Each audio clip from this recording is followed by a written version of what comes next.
Hello and welcome all of you. इस lecture में हम स्टडी करेंगे Kepler's law of planetary motion.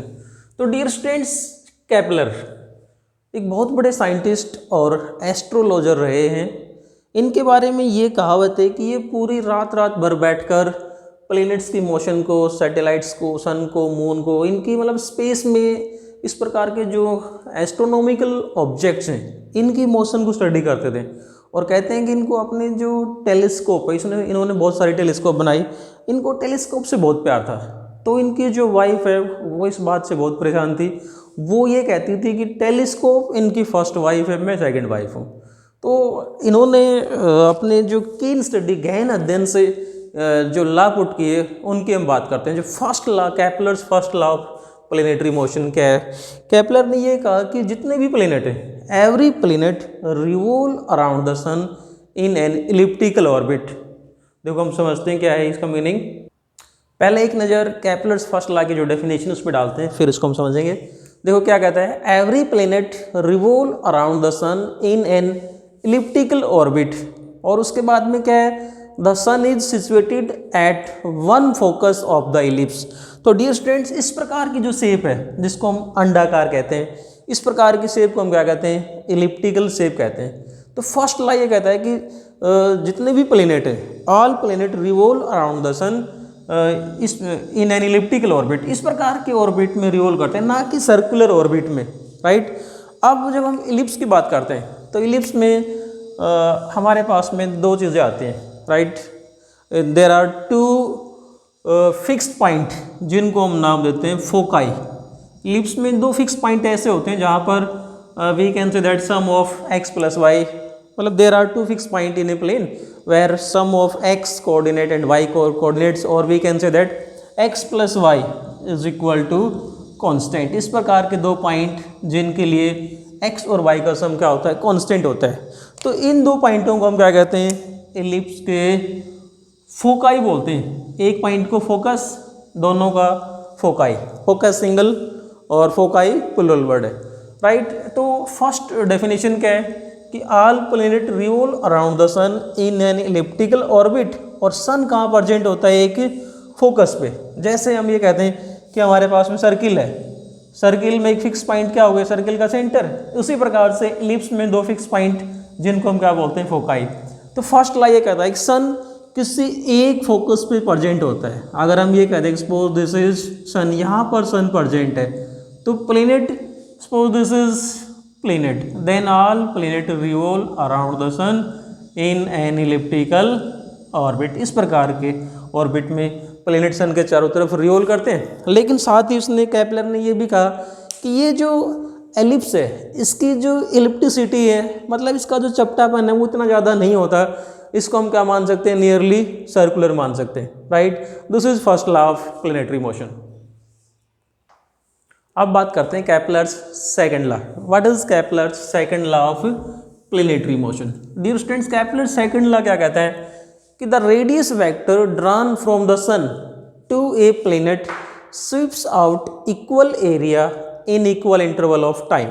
मतलब क्या इसका कि ये रेडियस वेक्टर जो प्लेनेट और सन को ज्वाइन करता है, मान लेते हैं किसी टाइम एट एनी टाइम, किसी टाइम t1 पे प्लेनेट यहाँ प्रेजेंट था, तो ये दिस इज रेडियस वेक्टर। हम ये कह सकते हैं कि अब जो रेडियस वेक्टर है वो ये वाला हो गया। अब किसी टाइम t2 पे प्लेनेट यहाँ से मूव करता हुआ यहाँ पर आ जाता है, राइट। तो इस रेडियस वेक्टर ने, ये जो रेडियस वेक्टर जो इस प्लेनेट और सन को ज्वाइन करता है, इस रेडियस वेक्टर ने कितना एरिया कवर किया? This is the area covered by the radius vector, this is area covered, right. अब क्या कहता है सेकंड लॉ कि ये जो रेडियस वेक्टर है ये इक्वल टाइम में इक्वल एरिया कवर करता है। इसका मतलब मान लो और किसी टाइम पे एट एनी टाइम t3 हम मान लेते हैं ये प्लेनेट यहाँ से रिवॉल्व करता है, यहाँ पर आ जाता है, this is the planet, right.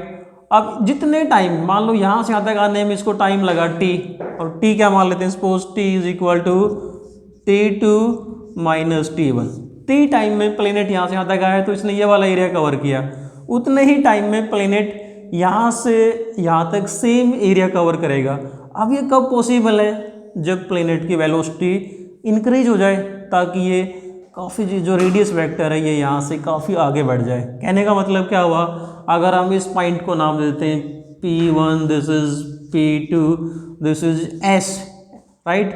तो जितना ये वाला एरिया है S P1 P2, उतना ही मान लो इस पॉइंट को नाम दे दिया मैंने P3, इस पॉइंट को नाम दे दिया P4। तो हम ये कह सकते हैं कि जो सेकंड लॉ ये कहता है कि एरिया, कौन सा area, P1 P2 S is equal to area P3 P4, area P3 P4 S। जितना ये वाला एरिया है उतना ही ये वाला एरिया होगा। इसका मतलब देखो क्या हुआ, सीधी सी बात ये है कि जब कोई प्लेनेट सन से दूर होता है तो इसकी जो वेलोसिटी है, मतलब हम इसको यहाँ पर एरियल वेलोसिटी कह सकते हैं। Rate of change of area is called areal velocity. So हम ये कह सकते हैं कि जब कोई प्लेनेट सन से दूर होता है तो उसकी एरियल वेलोसिटी कम होती है।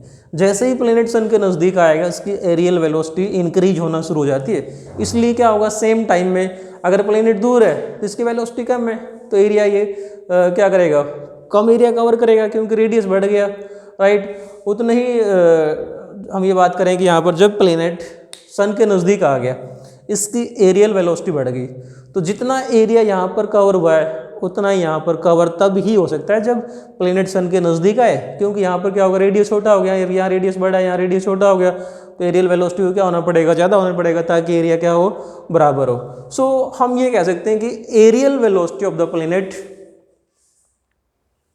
Around the sun is constant. मतलब सेकंड लॉ को हम क्या कह सकते हैं, सिंपल सा कि areal velocity of the planet around the sun is constant. Areal velocity of the planet around sun is constant. So in one line second law को हम ये डिफाइन कर सकते हैं, areal velocity of planet around sun is constant, right. और हम ये कह सकते हैं ये जो डिस्टेंस है, this distance P1 P2 is less than this distance P3 P4। ये वाला डिस्टेंस यहाँ पर क्या होगा, ज़्यादा होगा। ये ज़्यादा होने का मतलब क्या हुआ, इसकी जो यहाँ पर बात करेंगे, इसका जो रेडियस वेक्टर है, यहाँ पर जो सन है, सन के चारों तरफ जो प्लेनेट है it is moving with A greater speed, यहाँ पर इसकी स्पीड क्या होगी, कम होगी। और वैसे भी देखो हमने law of conservation of angular momentum किया था, वहाँ पर आप याद कीजिए हमने +1 में पढ़ा होता है L is equal to I omega. According to law of conservation of angular momentum ये प्लेनेट और सन क्या बनाते हैं, एक आइसोलेटेड सिस्टम बनाते हैं। तो एंगुलर मोमेंटम को क्या रहना है, कांस्टेंट। तो एंगुलर मोमेंटम को कांस्टेंट रहने के लिए जब कोई प्लेनेट सन के नज़दीक आएगा तो इसका मोमेंट ऑफ इनर्शिया कम होगा, राइट। अब L को कांस्टेंट रहना है, जब I कम हो गया तो ओमेगा को क्या होना पड़ेगा, इंक्रीज होना पड़ेगा। सो हम ये कह सकते हैं कि इसकी यहाँ पर जो वेलोसिटी है, जब कोई प्लेनेट सन के नज़दीक आएगा इसकी वेलोसिटी क्या होगी, इंक्रीज होगी। एरियल वेलोसिटी क्या रहेगी, constant. Areal velocity means rate of change of area, right, वो कांस्टेंट रहेगा। This is Kepler second law of planetary motion.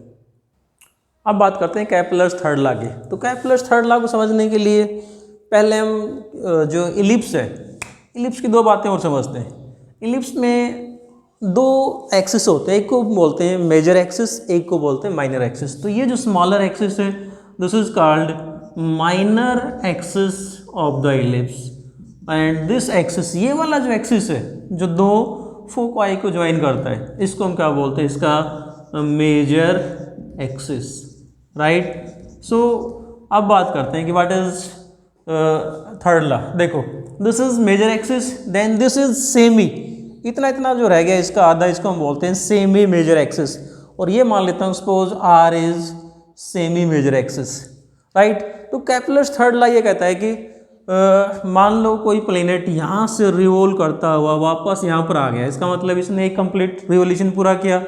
एक रिवोल्यूशन पूरा करने में यहाँ पर मान लेते हैं सपोज दिस इज सन, यहाँ पर क्या है, प्लेनेट है, प्लेनेट ने अपना एक रिवोल्यूशन पूरा किया, एक रिवोल्यूशन को पूरा करने में इसको टाइम लगा T। तो केपलर्स थर्ड लॉ ये कहता है कि टाइम पीरियड का स्क्वायर कर दें, square of time period of the revolution of the planet is directly proportional to cube of semi major axis of the elliptical orbit. So define करते हैं what is Kepler's third law, the square of the time period of revolution of the planet around the sun is directly proportional to cube of semi major axis of its elliptical orbit. ठीक है, time taken to complete one revolution, इसका square किसके directly proportional होता है, ये जो semi major axis है, this is major axis, इसका आधा क्या हो गया सेमी मेजर एक्सिस, इसके क्यूब के डायरेक्टली प्रोपोर्शनल होता है, that is T square is directly proportional to R cube. So यहाँ से वन मोर थिंग हम क्लियर कर लेते हैं कि जो प्लैनेट सन से जितना अधिक ज़्यादा डिस्टेंस पे प्रेजेंट होगा उसका टाइम पीरियड क्या होगा उतना ही ज़्यादा होगा। Square of time period is directly proportional to cube of semi major axis, इसका मतलब प्लैनेट सन से जितना अधिक दूर है उसका जो टाइम पीरियड ऑफ रिवोल्यूशन का होगा उतना ही ज़्यादा होगा। तो ये था हमारे पास में concept laws of planetary motion. Thanks and keep on watching.